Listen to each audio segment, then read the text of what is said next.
Astrologer Kapil Mishra में आपका बहुत बहुत स्वागत है। मित्रों, आज मैं आपको बताने वाला हूं कि मेष राशि वालों के लिए राहु का परिवर्तन 2022 से 2023 तक क्या लेकर आने वाला है। मित्रों, जैसा कि आप जानते होंगे कि राहु पिछले वर्ष वृष राशि में जैसे कि विराजमान था और अभी भी यह 13 अप्रैल तक विराजमान रहने वाला है। मित्रों, 12 अप्रैल में राहु का राशि परिवर्तन मेष राशि में होगा और जिसके चलते मेष राशि वाले जातकों के लिए क्या स्थितियां रहने वाली हैं। जैसा कि मित्रों, ये पिछले वर्ष में आपने देखा कि आपके साथ में आपकी लव लाइफ में, आपकी वैवाहिक जीवन में, आपके व्यापार में, आपके नौकरी इत्यादि में बहुत ज्यादा समस्याएं बनी रहीं।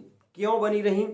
क्योंकि मित्रों, राहु वृष राशि में बैठकर और यहां पर वृष राशि में राहु विराजमान है और इसने षष्ठम भाव को देखा तो शत्रुओं को इसने दमन भी किया, साथ ही साथ प्रॉपर्टी लेन देन में थोड़ी सी स्थितियों को इसने बिगाड़ा भी है। मित्रों, कोई भी ग्रह जब रिजल्ट देता है तो नेगेटिव और पॉजिटिव दोनों प्रकार के रिजल्ट देता है। आज हम बात कर रहे हैं राहु की राशि परिवर्तन के बारे में। मित्रों, बहुत खास वीडियो है। मैं आपको उपाय भी बताऊंगा राहु के, साथ ही साथ आपको एक ऐसी स्थिति से अवगत भी कराऊंगा जो कि आपके साथ में होकर ही रहने वाली है। इस भविष्यवाणी को आप विशेष ध्यान भी करें। साथ ही मैं आपको वो तारीखें भी बताऊंगा जिनमें आपकी उन्नति और जिनमें आपकी नेगेटिव स्थितियां भी रहेंगी और कुछ पॉजिटिव स्थितियों के बारे में भी उन तारीखों को मैं आपको बताऊंगा। मैं वो दिन भी आपको बताऊंगा जो आपके लिए बहुत ही खास रहने वाले हैं। सबसे पहले आप मेरे दोस्तों इस गोचर को देखिए। इस गोचर में आप देख रहे हैं कि अभी राहु वृष राशि में विराजमान है। वृष राशि में विराजमान होकर राहु यहां पर षष्ठम भाव और अष्टम भाव को देख रहा है, साथ ही साथ यह कर्म मतलब दशम भाव को भी देख रहा है। मित्रों, यह इन तीन भावों का विशेष फल दे रहा है। फल क्या दे रहा है मित्रों? यह फल ये देख रहा है कि ये षष्ठम भाव को देख रहा है, तो षष्ठम भाव से संबंधित आपके शत्रु, जैसे जो शत्रु थे, जो आपके प्रेम संबंध में प्रगाढ़ता थी, उसमें इतने थोड़ा विच्छेद कर दिया। छोटी छोटी बातों को लेकर अनबन की स्थिति बनी और इसके चलते आपके जो रिलेशनशिप थी उसमें बहुत ज्यादा प्रॉब्लम क्रिएट हुई। छोटी छोटी बातों को लेकर क्रोध हुआ और मतभेद की स्थिति बनी और उसी के चलते वो व्यक्ति आपसे बहुत दूर चला गया। मित्रों, क्यों वो दूर चला गया? क्योंकि यह स्थितियां रही। अब मेष राशि में बैठेगा, जब मेष राशि में राहु विराजमान होगा जो कि 13 अप्रैल को होगा और 13 अप्रैल से आप जानते होंगे राहु की विशेष 3 दृष्टियां मानी गई हैं। ये पंचम भाव को देखेगा। पंचम भाव को जब ये देखेगा राहु मेष राशि से, तो मित्रों यह समझ लीजिए कि यह लव रिलेशनशिप में, एक तो लव रिलेशनशिप में एक स्थिति को यह बनाएगा कि थोड़ी सी प्रेम में झुकाव होगा, प्रेम बढ़ेगा, प्रगाढ़ता आएगी। लेकिन यदि कोई व्यक्ति बहुत समय से आपके से दूर चला गया है तो उसके भी लौटने के आसार बढ़ जाएंगे। शिक्षा के क्षेत्र में ये थोड़ी सी बाधा देगा। राहु की पंचम दृष्टि पंचम भाव पर पड़ेगी तो यह आपकी शिक्षा के क्षेत्र में तो बाधा देगा, परंतु मन को ये एक ऐसी टेक्नोलॉजी की तरफ ले जाएगा जैसे मैकेनिक कार्य आपको बहुत ज्यादा मन में आएंगे। किसी भी चीज को खोलना, उसको निकाल के रखना और फिर उसको लगाना, ये सारी चीजें आपके मन में ज्यादा उद्घटित होंगी। साथ ही मोबाइल में आप ऐसी चीजों को ओपन करेंगे जिनको देखेंगे जिससे आपको ज्ञान की प्राप्ति होगी और आप शॉर्ट सर्किल में चले जाएंगे। मतलब आप पढ़ाई में भी शॉर्टकट ढूंढेंगे कि बहुत शीघ्रता से कोई ऐसा माध्यम आपको प्राप्त हो जिससे कि आप बहुत ही शीघ्रता से अपने लक्ष्य को पा सकें। क्योंकि जो राहु है वो ज्यादातर चीजों को शॉर्ट करता है। शिक्षा के क्षेत्र में आप पढ़ेंगे कम लेकिन आपको उन्नति ज्यादा प्राप्त होगी। साथ ही अब हम बात कर लें राहु की जो सप्तम दृष्टि रहने वाली है, यह आपके वैवाहिक जीवन में उथल पुथल की स्थिति भी बनाएगी। वैवाहिक जीवन में एक स्थिति ऐसी रहेगी कि इन 18 वर्षों तक 2022 से 2023 तक की स्थितियों में यह प्रेम संबंधों में प्रगाढ़ता तो लाएगा, परंतु छोटी छोटी बातों को लेकर यहाँ पर स्थिति थोड़ी सी नेगेटिव रहने वाली। साथ ही अगर आपने अपने पत्नी के परिवार पक्ष को कुछ कहा तो उसमें आपको मुंह की भी खानी पड़ सकती है। लेकिन एक बात और भी बता दूं कि इसमें एक पॉजिटिव स्थिति यह भी है कि आपके प्रेम संबंधों में प्रगाढ़ता तो आएगी, साथ ही साथ आप घूमने फिरने बाहर जा सकते हैं। आपके विदेश के योग बन रहे हैं जिसको लेके आप वीजा इत्यादि बनवा सकते हैं और आप बाहर घूमने के लिए जा सकते हैं। एक स्थिति आप ये भी देख रहे हैं कि यहाँ पर राहु की नवम दृष्टि धर्म भाव पर होगी, जिसके चलते आपके पिता से तो मतभेद होगा, झगड़ा भी हो सकता है, लेकिन यहाँ पर आपको बहुत अधिक मात्रा में राहु के कारण राजनीति से आपको धन की प्राप्ति होगी। दूसरी बात, यदि आप राजनीतिक क्षेत्र में नहीं हैं तो आपको धर्म के क्षेत्र से धन की आय की वृद्धि होगी। दूसरी बात, मैं आपको एक बात और विशेष बता दूं, राहु की नवम भाव पर दृष्टि है जो कि धनु राशि होती है। धनु राशि धन के भाव की मालिक भी कही जाती है। तो राहु का जब संबंध धनु राशि से होगा तो यहाँ पर अधिक मात्रा में धन आयाम के योग भी बनेंगे। आपके जो आप जिस नौकरी को अभी कर रहे हैं उसमें ट्रांसफर के आपके योग बन रहे हैं, आपको दूसरी जगह ट्रांसफर आपका हो सकता है। साथ ही स्वास्थ्य को लेकर जो समस्याएं अभी तक आपकी चल रही थी उसमें भी सुधार आएगा।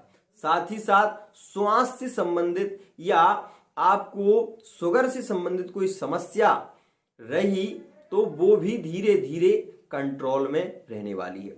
एक बात और भी बता दूं कि आपको गुप्त धन की इस 2022 से 2023 में प्राप्ति होगी। एक नया भवन, एक नया मकान आप इसमें बना लेंगे। आपकी खुद की आपके पास गाड़ी होगी, आपके पास मकान, और आपके ऐसे योग बन रहे हैं जिसको लेकर आप बहुत समय से अपने लड़के की शादी के लिए चिंतित थे। तो राहु की पंचम दृष्टि के कारण विवाह के भी यहाँ पर योग बनेंगे, परंतु जिसकी चर्चा बहुत समय से चल रही थी वो विवाह आप नहीं कर पाएंगे, लेकिन जिसके बारे में आपने सोचा नहीं था उससे लड़के की शादी होने के प्रबल योग रहेंगे। साथ ही यदि मेष राशि का जातक लव रिलेशनशिप में है तो इस दौरान उसके विवाह के भी बहुत योग बनने वाले हैं। साथ ही एक बात बताऊं, आपका भाग्योदय कब होगा तो इसको भी मैं बता रहा हूं। आपका भाग्योदय यदि आपकी 28 वर्ष की उम्र हो रही है तो इसमें आपके भाग्योदय के विशेष योग रहने वाले हैं। क्यों? क्योंकि राहु भाग्योदय 28 वर्ष में कराता है और राहु की 3 दृष्टियां प्रमुख देखी जा रही हैं, एक तो पंचम भाव पर, एक सप्तम भाव पर और एक नवम भाव पर। इसके चलते आपका बहुत शीघ्रता से भाग्योदय होगा। आपका भाग्योदय यह वर्ष में होने वाला है। साथ ही एक बात और बता दूं मैं आपको कि व्यापार में, पार्टनरशिप में कोई भी कार्य करने का प्रयत्न ना करें। साथ ही साथ एक बात का विशेष ध्यान रखें कि आप काले वस्त्रों को अधिक पहने ना। साथ ही साथ ये बात भी ध्यान रखें कि आपको काले वस्त्रों को धारण करके विशेष कहीं नहीं जाना है, इससे आपको खतरा रह सकता है। नौकरी आपकी यदि यह नौकरी नहीं लगी है तो ये बात भी समझ लीजिए कि 2022 से 23 के अंतराल आपके नौकरी के भी प्रबल योग बन रहे हैं। तो ये बात ध्यान रखें, नौकरी के प्रबल योग क्यों बन रहे हैं। कोई कहेगा महाराज राहु तो नौकरी के योग नहीं बनाता। यहाँ पर हम और भी ग्रहों को देख रहे हैं, जैसा कि आप देख रहे हैं और भी ग्रहों में गोचर में इस समय गुरु कुंभ राशि में बैठे हुए हैं। अब हम गुरु की दृष्टि की यदि बात करें तो गुरु की सीधी दृष्टि पंचम भाव पर जा रही है, जिसके चलते पंचम भाव पर गुरु की दृष्टि शिक्षा का क्षेत्र बहुत अच्छा बनाएंगे। साथ ही सरकारी जॉब के योग मेष राशि वालों के लिए विशेष खास रहने वाले हैं इस वर्ष में, जो कि बहुत ही श्रेष्ठता से बनेंगे। और वो तारीखें में भी आपको दे रहा हूं जिनमें आपकी नौकरी लग जाएगी, ये बिल्कुल 100% मान लीजिए। वो तारीखें हैं 1 तारीख, 10 तारीख और 19 तारीख और 28 तारीख जो रहने वाली है वो आपके लिए बहुत खास रहने वाली। एक बात और बता दूं कि नवंबर और दिसंबर के महीने में यह योग रहने वाले हैं, तो इसको भी नोट कर लेना, क्योंकि नवंबर और दिसंबर का जो महीना है वो गुरु के अंतराल आता है। गुरु की प्रबल दृष्टि कब बढ़ती है, जैसा कि एक पौधा होता है धीरे धीरे धीरे धीरे वो बढ़ता है, लेकिन सबसे जल्दी वो कब बढ़ता है, जब उसकी लंबाई पूर्ण हो जाती है तब उसका फैलाव होता है। ऐसे ही जब गुरु दूसरी राशि को परिवर्तित करने वाले होंगे उससे वह 3 महीने पहले अपने रिजल्ट को बहुत शीघ्रता से देंगे, जिसके चलते आपकी नौकरी बिल्कुल लग जाएगी। इन तारीखों को विशेष ध्यान में रखें। साथ ही आपके लिए और भी एक बात बता रहा हूं कि मार्च से अप्रैल के महीने में आपके विशेष योग रहने वाले हैं 9 तारीख में, 18 तारीख में और 17 तारीख में, 27 तारीख में। और ये योग क्यों रहने वाले हैं, ये किसके लिए श्रेष्ठ है? यह योग आपके विवाह के लिए श्रेष्ठ है। इस दौरान में आपके विवाह के योग बहुत अधिक मात्रा में बन रहे हैं, जिससे आपका विवाह हो सकता है और हो ही जाएगा। लेकिन एक बात का विशेष ध्यान रखें, विवाह होना बहुत श्रेष्ठ बात नहीं होती, लेकिन विवाह में प्रेम होना ये सबसे श्रेष्ठ बात होती है। तो इस बात का भी ध्यान रखें कि जब भी आप किसी से विवाह के लिए चर्चा कर रहे हैं तो उसकी कुंडली अवश्य एक बार देख लें, या फिर हमारे नंबरों पर संपर्क कर लें, हमसे कुंडली आप विश्लेषण करा सकते हैं। साथ ही आप कुंडली के बारे में जानकारी भी प्राप्त कर सकते हैं। इससे क्या होगा कि इससे ये पता चलेगा कि वैवाहिक जीवन में प्रेम भी होगा या फिर विवाह में मनमुटाव की स्थितियां हो जाती हैं। मित्रों, मैं एक बात आपको बहुत ही खास बता रहा हूं। आज के समय में क्या है, कुछ पश्चात को लेकर बहुत अभी भी वो स्थितियां हैं। पहले क्या होता था कि हमारे यहाँ विवाह होते थे, लड़का लड़की को नहीं देखता था, लड़का लड़की को देखता नहीं था और लड़का लड़की लड़के को भी नहीं देखती थी, और उस समय विवाह कर दिए जाते थे, प्रेम संबंध बन जाते थे। लेकिन आज की स्थिति में हम देखें तो स्थिति बहुत परिवर्तित है। स्थिति इतनी परिवर्तित है कि जिस लड़के से आपने अपनी लड़की का संबंध किया, आपने तो यह सोच लिया कि हमने बहुत अच्छा किया, बहुत अच्छा संबंध किया, बहुत अच्छा लड़का कमा रहा है। लड़का कमा रहा है ये अच्छी बात है, लेकिन क्या लड़का इतना भी योग्य है कि वो प्रेम भी करता है? धन कमा लेने से श्रेष्ठता नहीं है, धन कमाने से श्रेष्ठता नहीं होती मेरे मित्रों, मेरे दोस्तों। सबसे बड़ी बात यह होती है कि व्यक्ति प्रेम कितना करता है, उसके वैवाहिक जीवन में प्रेम है कि नहीं। जिस लड़की ने अपना सब कुछ, अपना सर्वस्व दे दिया और वो लड़का ही उससे प्रेम नहीं करता, तो या वो लड़की उससे प्रेम नहीं करती, तब स्थितियां कैसी हो जाती हैं? स्थितियां ऐसी हो जाती हैं कि मजबूरी में व्यक्ति को जीना पड़ता है। और हर कहते हैं नहीं कि हम दिल में क्या है वो तो वही व्यक्ति जानता है। तो जो दिल में रखा हुआ है उसकी दिल की बात दिल को भी समझना चाहिए। कुंडली का जब आप विश्लेषण कराएंगे तो उसमें यह पता चलेगा क्या लड़के और लड़की में प्रेम विशेष रहेगा या फिर स्थितियां बहुत नेगेटिव रहेंगी। देखिए मित्रों, विवाह, इसीलिए मैं एक बात कहता हूं कि प्रेम में पुष्टता होना बहुत जरूरी है। प्रेम बहुत जरूरी है। क्या है कि आपने अपनी लड़की का संबंध कर दिया या अपने लड़के का संबंध कर दिया, कुछ समय बाद लड़का लड़की में मतभेद होना शुरू हो गया, धीरे धीरे धीरे धीरे वो झगड़े होने शुरू हो गए, छोटी छोटी बातों को लेकर लड़का और लड़की में अनबन होने लगी। इससे धीरे धीरे प्रॉब्लम बढ़ी और प्रॉब्लम इतनी बढ़ गई कि तलाक तक योग पहुंच गए। मित्रों, ऐसा नहीं होना चाहिए। कई बार हमने ऐसा भी देखा है कि बगैर कुंडली दिखाए और विवाह कर दिया। बाद में स्थिति ऐसी हुई कि लड़का लड़की में मेल नहीं बैठा और उसके चलते एक की मृत्यु हो गई। तो इस बात को भी विशेष ध्यान रखिए। साथ ही मैं आपको बता दूं कि आपकी जो नौकरी के योग मैंने आपको बता दिए हैं, और साथ ही आपके लिए कुछ उपाय मैं बता रहा हूं जो आप नोट कर लीजिए, तो वो आपके लिए बहुत खास रहेंगे। यदि आपके विवाह में बहुत ज्यादा बाधाएं आ जाती हैं, कोई व्यक्ति आपके विवाह में बार बार बाधा कर रहा है, तो आप क्या करें।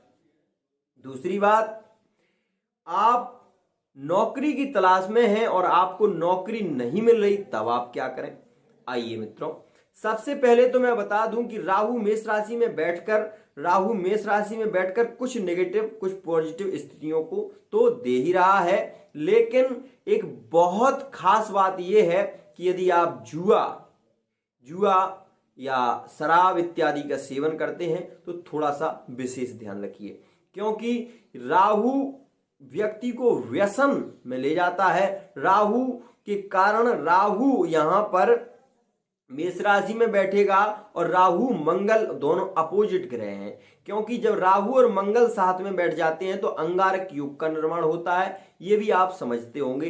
अंगारक योग के बनने से एक स्थिति ये भी होती है कि व्यक्ति के दिल में धीरे धीरे वो धंसता चला जाता है और वो किसी से अपने बारे में कह नहीं पाता। ये अंगारक योग के कारण होता है। मित्रों, यहां पर आप ये भी देख रहे हैं कि शनि की दृष्टि चतुर्थ भाव पर पड़ रही है, जिसके कारण आपके बहुत अधिक मात्रा में, मैंने बताया जैसा कि आपके भूमि भवन और वाहन के योग विशेष रहने वाले हैं। तो मित्रों, इस बात का भी विशेष ध्यान रखिए। और मैं आपको आज, जैसे कि आपकी अगर 28 वर्ष उम्र हो गई है तो आप इस उपाय को अवश्य ही कर लें। इस दौरान आपके विवाह के योग बन रहे हैं तो वो श्रेष्ठ रहेंगे। आपको करना है कि लक्ष्मी नारायणाय नमः इस मंत्र का आप जाप करिए गुरुवार के दिन। इस मंत्र का आप जाप करिए, ओम लक्ष्मी नारायणाय नमः। और इस जाप को आप इतना एक समय के हिसाब से कर सकते हैं। साथ ही एक माला आपको अवश्य करना है, वो भी हल्दी की माला से करिए। बहुत ही श्रेष्ठ योग और बहुत ही शीघ्रता से विवाह का योग बनेगा। साथ ही यदि आपकी कुंडली में मंगल दोष लगा हुआ है, तब आप मंगल से संबंधित दान कर सकते हैं। मतलब मंगल का दान करने के लिए आपको 1.25 किलो मसूर की दाल लेकर आनी है और व्यक्ति के ऊपर 7 बार उछार कर, जिसको मंगल दोष लगा हुआ है, और उसको प्रवाहित कर दें तो यह दोष भी खत्म हो जाता है। साथ ही एक बात और बता दूं कि यदि विवाह के बाद पति पत्नी में बहुत ज्यादा झगड़ा हो रहा है, आपके मन आपसे नहीं मिल रहे हैं, तो उसके लिए मैं आपको ये मंत्र दे रहा हूं, इसको भी आप नोट कर लीजिए, जिससे कि आपके प्रेम में पुष्टता आएगी। ओम मदन कामदेवाय स्वाहा। इस मंत्र का यदि आपने 11 बार जाप किया, धीरे धीरे पति पत्नी में सामंजस्य होगा और आपके वैवाहिक जीवन सबसे श्रेष्ठ और सबसे पुष्ट होंगे। अब मैं बात कर लूं आपके लिए अशुभ दिन कुछ रहने वाले हैं, उनके विषय में अगले वीडियो में मैं आपको बताऊंगा। साथ ही कुछ तारीखें आपके लिए बहुत अशुभ रहने वाली हैं, जो कि हर महीने में रहेंगी। इस बात को विशेष ध्यान रखना। 8 तारीख, 26 तारीख और 17 तारीख में आप कहीं भी लंबी यात्रा पर ना जाएं, पहली बात। दूसरी बात मैं आपको बता दूं कि यदि मजबूरी में इन तारीखों में आपको कहीं बाहर यात्रा करना पड़े, तब आप एक पान खाकर अवश्य जाएं, तो इसका उपहार हो जाता है। साथ ही ये बात का भी ध्यान रखें कि आप रात्रि में इस मंत्र का जाप करें, जिससे कि राहु आपके लिए धन की वृद्धि के योग बनाएगा। आपके जीवन में समृद्धि होगी, सुख होगा, आप हर प्रकार से प्रसन्न रहेंगे।